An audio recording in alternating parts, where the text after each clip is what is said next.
Nobody paid attention to the woman standing near the glass wall. That was exactly how Sergeant Dina Harlow liked it. The banquet hall of Threshold Station curved around her like the inside of a giant ring. 42 species had sent their finest representatives for the annual Galactic Security Summit, and the room was full of color and noise. Tall Dravosi officers walked in groups, their blue-gray skin catching the overhead lights. Small Keeley translators darted between conversations, their golden fur brushing against the legs of larger beings. A pair of Breshri admirals stood in the corner, their wet amphibian skin glistening as they argued quietly about fleet positions. Dina wore her dress uniform. It was clean and pressed and completely unremarkable. She was part of the human delegation's security detail. Not a guest, not a diplomat, just another pair of eyes watching the room. She preferred it that way. 11 years. That was how long humans had been part of the Galactic Council. 11 years since first contact, and most species still treated humanity like the new kid who had wandered into the wrong classroom. Polite smiles, careful distance, the unspoken assumption that humans were temporary, a brief curiosity before the galaxy moved on. Dina sipped water from a thin glass and watched the crowd. That was when Commander Roland Shev arrived. He entered through the main doors with 6 Dravosi officers trailing behind him like a cape. Roland was tall even by Dravosi standards, his ridged skull adding another few inches to his already impressive height. His uniform was decorated with medals and campaign ribbons from simulated fleet exercises. He walked like a man who believed every room was built for him. Dina had read his file. Politically connected. Senior tactical officer aboard Threshold. Vocal opponent of human involvement in joint military operations. He had never served in ground combat. Not once. His entire career had been spent in command centers and conference rooms, far from anything that could actually hurt him. He made his way through the crowd, shaking hands and receiving greetings. Then his eyes landed on Dina. He changed direction. She saw him coming and did not move. She simply set her glass down and waited. Roland stopped a few feet away, surrounded by his officers and a growing cluster of curious onlookers from other species. He looked Dina up and down with the expression of someone examining a piece of furniture they did not plan to buy. "Sergeant Harlow," he said loudly enough for the nearby crowd to hear. "I've been meaning to ask you something." Dina met his eyes. "Go ahead, Commander. Your species makes very bold claims about combat ability." Very bold. He smiled at his entourage. A few of them smiled back. "But I look at your delegation and I see clerks, advisors, technicians." He paused, and one sergeant. A ripple of quiet laughter moved through the group. "So tell me, Sergeant, how many combat engagements have you actually participated in?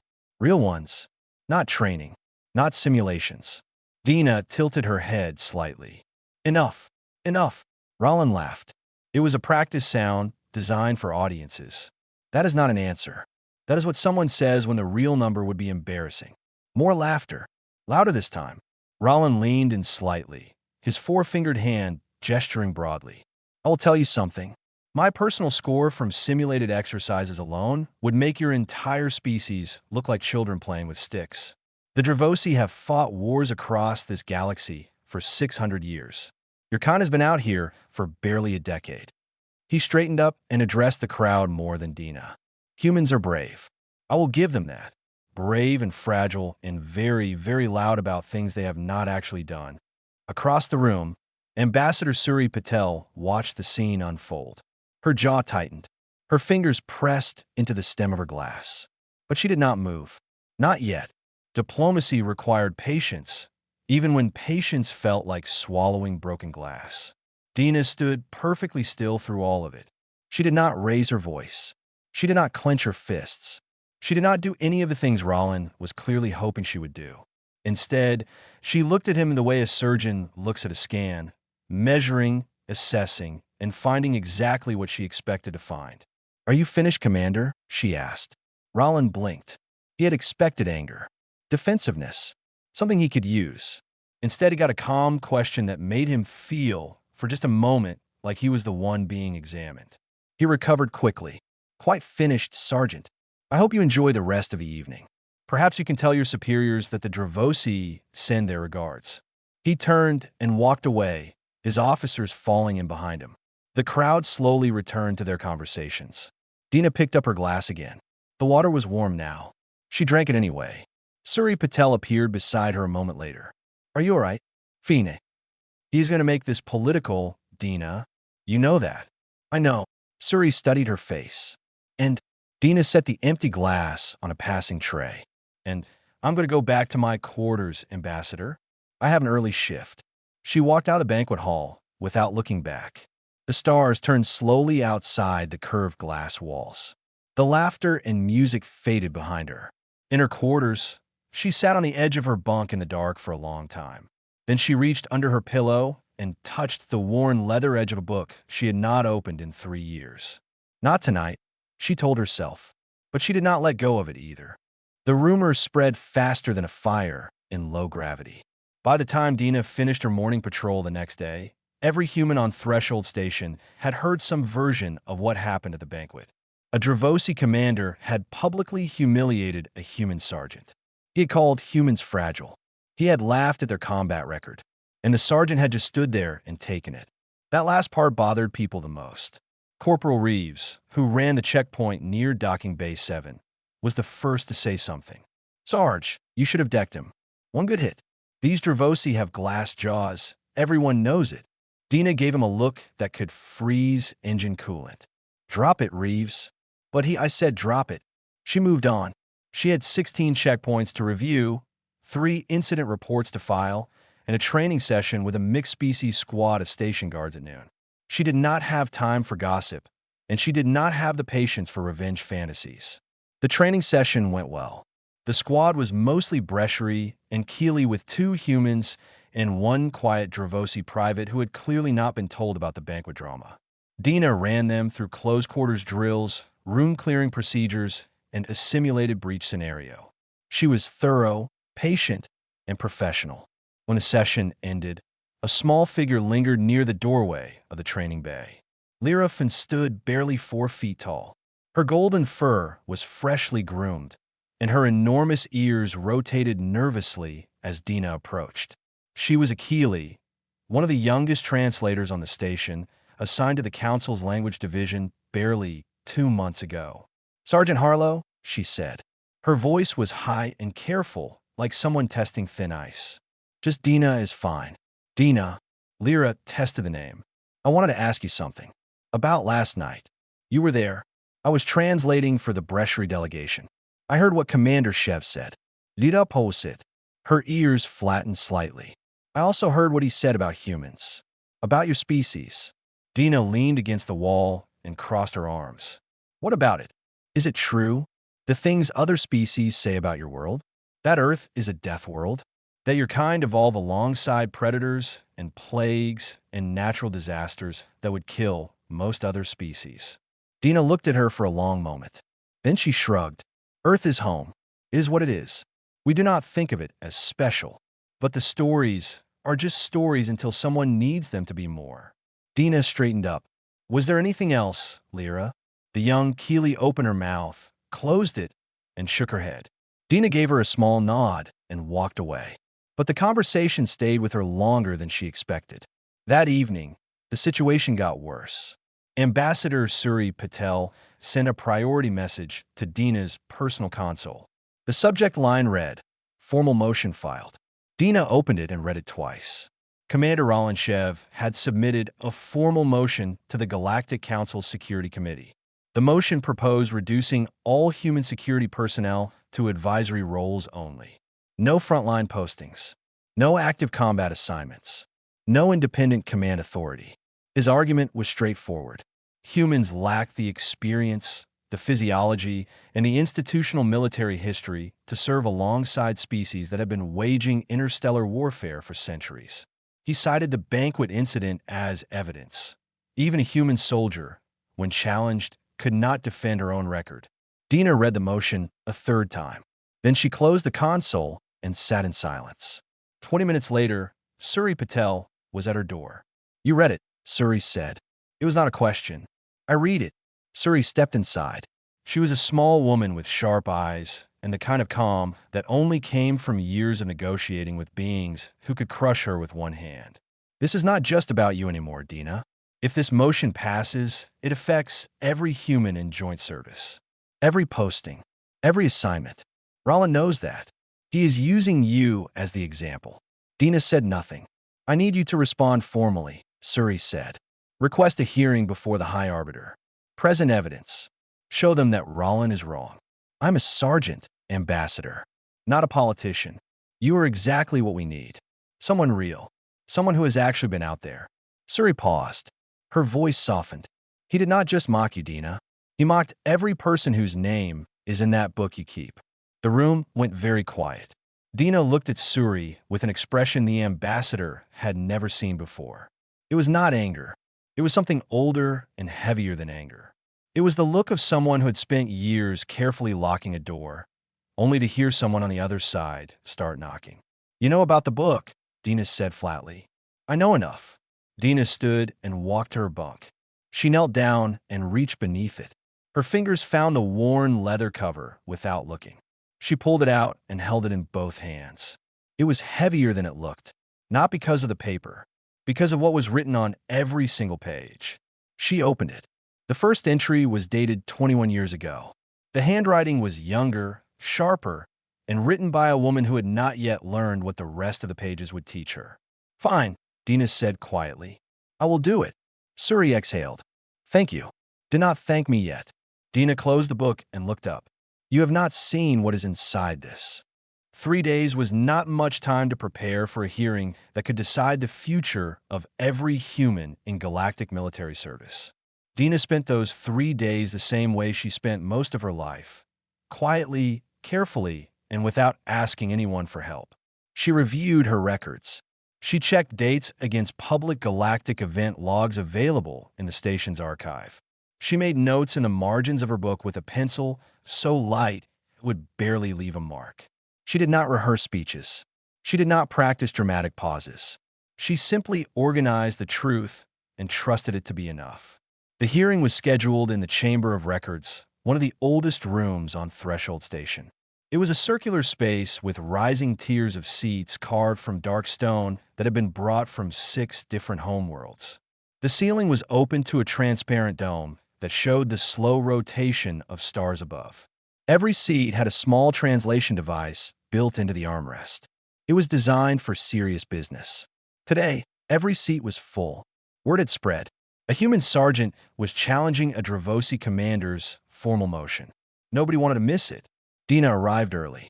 She wore her standard duty uniform, not the dress uniform from the banquet.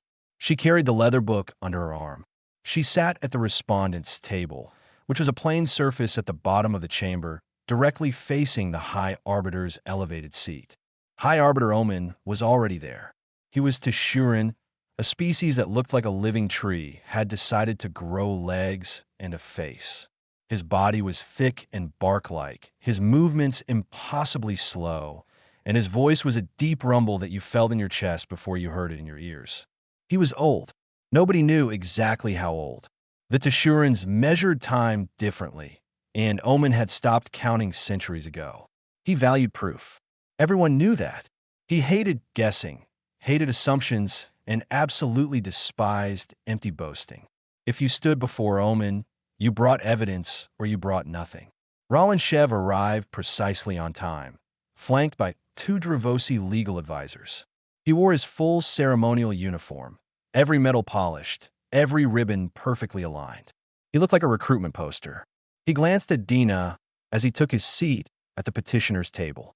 His expression was controlled, but Dina caught the faint curl of amusement at the corner of his mouth. He expected this to be easy. Omen opened the hearing with a single word that shook dust from the ceiling. Begin. Roland stood first. That was his right as the petitioner. He was good. Dina had to give him that.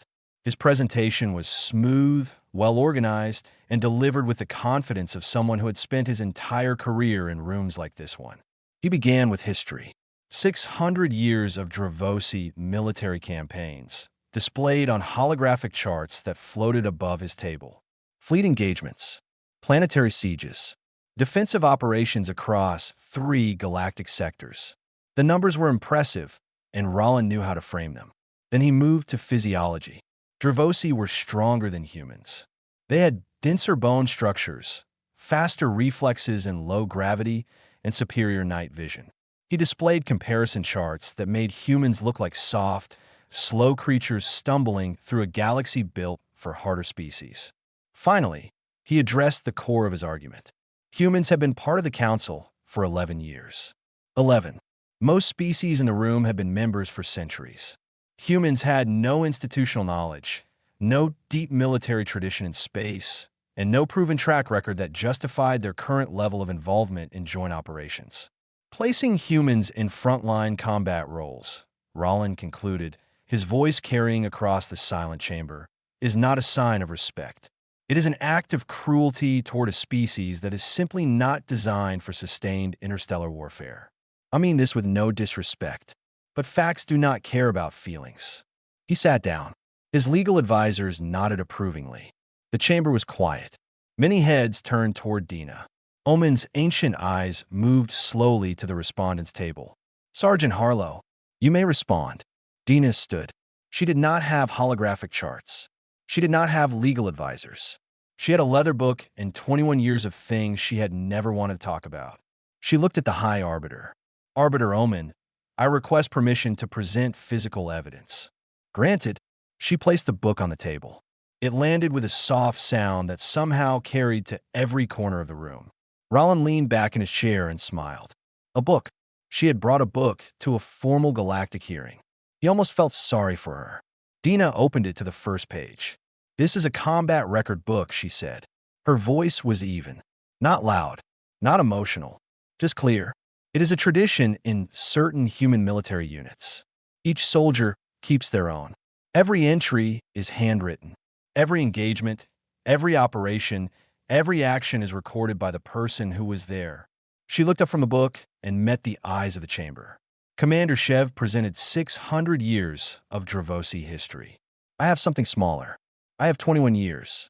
My 21 years. She looked back down at the first entry. I would like to begin. Dina read the first entry the way someone reads a name carved into stone. Slowly, with the full weight of knowing what came after. March 14th, year 1 of service. Sector 9, Eastern Province, Earth. First contact engagement. Hostile force, unknown origin. My unit was the first human military squad to exchange fire with a non-human combatant. 7 of us went in. 5 came back. She paused. Initials beside this entry, RD and PK. She turned the page. June 2nd, same year. Redeployment to Colony Outpost 4. Perimeter breach by hostile fauna. 36-hour defense. No reinforcements available. 3 wounded. 1 lost. She touched the margin of the page where a single set of initials had been written in different ink. GS. She turned another page. The chamber had gone still. Not the polite stillness of an audience waiting for a speaker to finish. This was the stillness of people who had just realized that what they were hearing was not a presentation. It was a list of scars read aloud by the person who carried them. Dina kept reading. Her voice did not change. It did not rise or fall. It did not crack or shake. It moved through the entries the way a river moves through a valley, steady, certain, and shaped by everything it had passed through. She listed engagements from 5 different planets. She described operations that lasted days and operations that lasted minutes. She recorded ambushes, defensive holds, evacuation missions, rescue operations, and full-scale assaults across terrain that most species in the room had never even visited. Some entries were short. A date, a location, a number. Others were longer, with details about conditions. Extreme heat, toxic atmosphere, zero visibility, equipment failures, supply shortages. Each one ended the same way. Casualties sustained, casualties inflicted, and a set of initials for anyone who did not make it home. 10 minutes passed. Then 20. Lyrafin sat in the translation booth above the chamber floor, her headset on, her voice feeding Dina's words into a dozen languages at once. She had been translating military documents for the Council for 2 months. She knew the vocabulary. She knew the terminology. But this was different. Around the 15-minute mark, Dina read an entry from the Fringe Wars, a 4-year campaign where human forces had held a contested sector against 3 hostile species with almost no support from the Council. The entry described a 72-hour siege on a mining outpost where Dina's squad of 12 had defended 400 civilian workers against repeated assaults. Casualties sustained, 8 of 12. Casualties inflicted, classified, but the corridor outside the main gate had to be cleared with heavy equipment afterward. A pause. Initials, vube, aer, techa, elem, tseyot, efo, den, era. Lira's voice broke. She stopped mid-sentence, her golden fur bristling, her enormous ears pressed flat against her skull. She tried to continue, but the words would not come. Another translator, an older Keeley with gray around his muzzle, gently took over. He placed a hand on Lyra's shoulder and continued the translation without missing a beat. He had done this work for 30 years. His hands were steady, but his ears were flat too. Dina did not notice. She was not looking at the booth. She was looking at the book, page after page, entry after entry. 21 years of a single human life compressed into small, precise handwriting that filled every margin. Roland Shev sat at his table.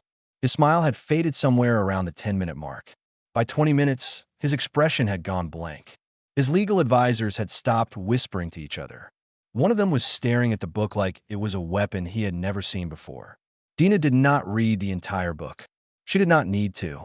She had made her point long before she reached the final pages. But she read enough. She read enough for the silence to become so thick that people were afraid to breathe too loudly. She closed the book. The sound of the cover meeting the pages was like a door shutting on a room full of ghosts. She placed it on the evidence table. Then she straightened up and looked at the chamber. "This is one book," she said, "from one soldier." She let that sit for a moment. "I'm not special among my kind. I'm not a general. I am not a war hero. I am a sergeant. Average rank. Average posting. Average human." Another pause.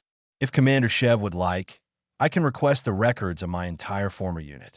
24 soldiers, each with their own book." She looked directly at Roland for the first time since the hearing began. That would require a larger table. Roland did not look away, but he did not speak either. For the first time since Dina had met him, Commander Roland Shev had absolutely nothing to say. High Arbiter Omen sat in his elevated seat, ancient and unreadable. His bark-like fingers rested on the stone surface in front of him. He had not moved once during Dina's testimony. But deep in his chest, something rumbled. Not words. Something older than words. The chamber waited. The silence broke like a dam. It did not break with shouting or argument. It broke with murmuring, the kind of low, spreading sound that happens when 100 beings from 42 different species all try to process the same impossible thing at the same time. A Brasherie admiral named Gaul was the first to speak. He stood from his seat in the 3rd tier, his wet amphibian skin catching the starlight from the dome above. His species were known as fierce warriors. They respected combat the way some species respected art, with reverence and deep tradition. "Sergeant Harlow," he said, his voice thick and gurgling in the way Brasherie voices always were. "I have a question." Dina turned to face him. "Go ahead, Admiral. How old were you when you entered military service?" 17. Gaul sat down slowly. He did not say another word for the rest of the hearing, but the look on his face said everything. By Brasherie standards, 17 was still a child. Their own soldiers did not begin training until the equivalent of 30 human years. A Keeley representative raised a small hand from the upper tier. "Sergeant, you mentioned initials beside many entries. What do they represent?" "People I served with who did not survive that engagement." "How many sets of initials are in the book?" Dina did not answer immediately. She looked at the closed book on the evidence table. "I have not counted them in a long time, but the book has 312 pages. Most pages have at least one set." The murmuring grew louder. High Arbiter Omen raised one massive hand, and the room fell silent again. He turned his slow gaze to his archivists. 3 small beings seated at a side table with access to the Council's historical databases. "Verify," he said. One word. That was all it took. The archivists worked quickly. They cross-referenced Dina's entries against known galactic event logs, military reports filed by Allied forces, and independent record from neutral observation posts. The process took 12 minutes. The chamber waited in near-perfect silence the entire time. When the lead archivist stood, her voice was thin but clear. "Hi, Arbiter. We have verified 114 entries selected at random from the respondent's book. Every date, location, and engagement description matches existing records. Casualty figures are consistent with filed reports. We found 0 discrepancies." Omen nodded once. Roland Chef stood. He had to. His entire motion was falling apart, and he knew it. "Hi, Arbiter. I acknowledge the sergeant's service. But one soldier's record, however impressive, does not represent an entire species. My motion addresses systemic capability, not individual exceptions." Omen looked at Rollin with the patience of a being who had watched mountains erode. "You made a species-wide claim, Commander." The sergeant provided species-wide evidence. "She is, by her own statement, an average representative of her kind. With respect, Arbiter, that claim is unverified. Then verify it." Rollin opened his mouth and closed it again. That was when Ambassador Suri Patel stood from the human delegation section. She had been waiting for this moment with the patience of a woman who had negotiated treaties with species that communicated through chemical signals. "Hi, Arbiter. If I may, I would like to enter additional evidence into the record." Omen gestured for her to proceed. Suri activated a holographic display, the same kind Rollin had used for his Dravosi military charts.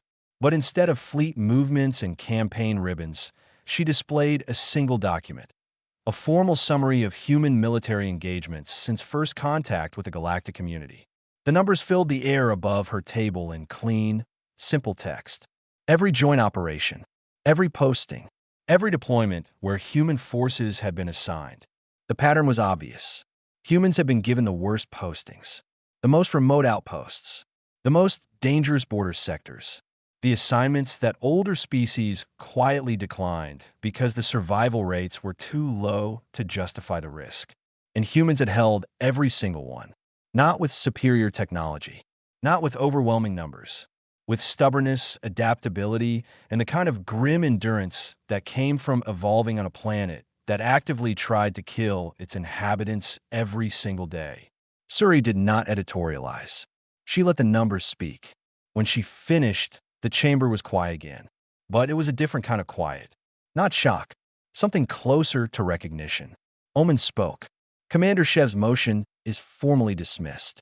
The evidence does not support the claim that human forces lack the capability for frontline service." Rollins stood stiffly, gathered his advisors, and left without a word. His footsteps echoed in the stone chamber. After the hearing officially closed, something unexpected happened. Representatives from several species made their way down to the chamber floor. Not to argue, not to question, to acknowledge. A pair of Brasherie officers performed a slow salute, crossing their webbed hands over their chests. Akili Elder touched Dina's hand briefly, which in their culture was a gesture of deep respect. A Dravosi private, not one of Rollins' officers, stood at attention as she passed. Dina accepted each gesture with a small nod. She did not smile. She did not celebrate. Outside the chamber, in a long curved corridor that led back to the station's main ring, Lyra, Fawn, was waiting. She fell in a step beside Dina and said nothing for a long time. They walked together through the quiet hum of the station, past viewports that showed the slow wheel of distant stars. Finally, Lyra spoke. Her voice was barely above a whisper. "I translated wars before today, but I never understood what the words meant until now." Dina glanced at her. For the first time in a long time, something in her expression softened. Just slightly. Just enough.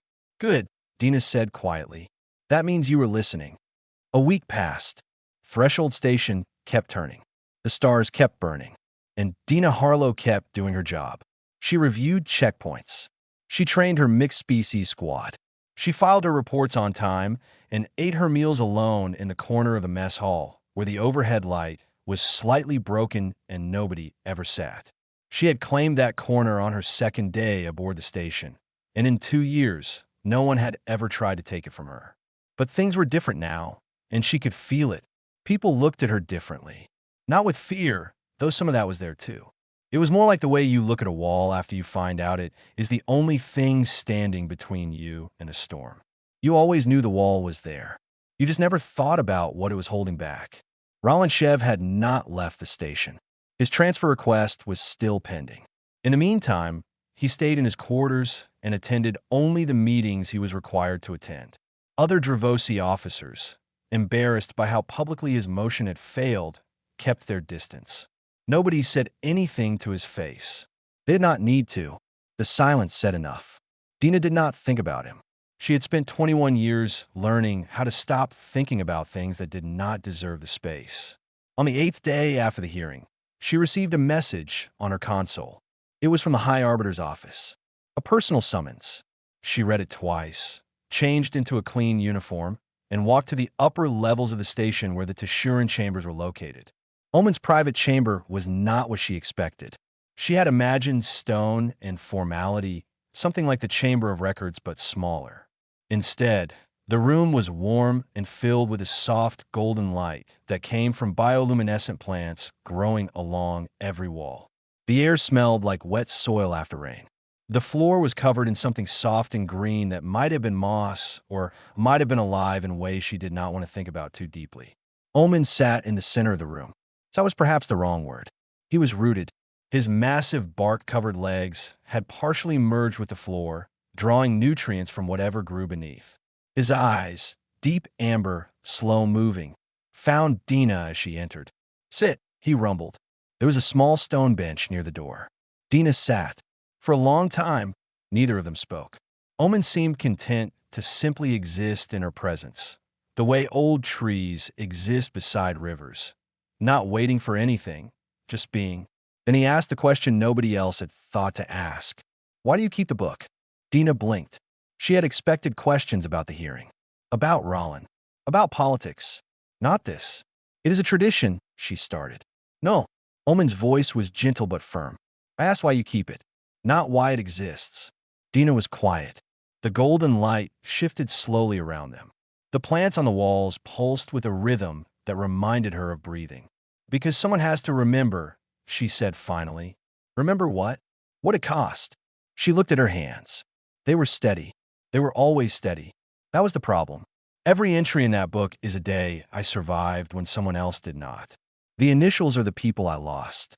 Friends, squad mates, people who were better than me and got unlucky, or braver than me and got killed for it. She paused. The book is not a trophy. It never was. It is a record of debts I cannot repay. I carry it because if I do not, then those names become just numbers in a file somewhere, and numbers do not remember what it felt like to be alive. Omen was still for so long that Dina thought he might have fallen asleep. Teshurins did that sometimes, drifted into something between sleep and photosynthesis that could last hours. But then he spoke, and his voice was deeper than she had ever heard it. "Among my people, we have a saying. The tree does not boast of its rings, but the rings remember every storm." He let the words settle into the warm air. "Your book will be archived in the Council's permanent records, not as a military document, as a cultural artifact, evidence that humans do not merely fight. They remember." His amber eyes held hers. "And that is what makes your species dangerous, Sergeant. Not your strength, not your endurance, your refusal to forget." Dina said nothing for a moment. Then she nodded. "Thank you, Arbiter. Do not thank me. I am simply a tree who recognizes another tree's rings." She left the chamber and walked back through the station. The corridors were quiet at this hour. Most of the day's shift had ended and the night cycle was beginning. The lights along the walls dimmed to a soft blue. In her quarters, she sat on the edge of her bunk. The space where the book had rested under her pillow was empty. She had given it to the archivist that morning. The leather was gone. The pages were gone. 21 years, handed over to strangers who would store it in a vault somewhere beneath the station. She could still feel its weight in her hands. She suspected she always would. She opened her bedside drawer. Inside was a second book. New. Empty. The leather was stiff and unmarked. She had bought it from a Keeley merchant on the station's lower market 3 days ago, without really knowing why. She stared at it for a long time. Then she picked up a pen and wrote the date. Because the record never ends. It just changes hands. And somewhere in the archives below, surrounded by the histories of 1,000 species and 1,000,000 wars, a worn leather book sat on a shelf. Small, ordinary, full of handwriting that no machine had made and no algorithm could replicate. Full of names that someone refused to let the universe forget.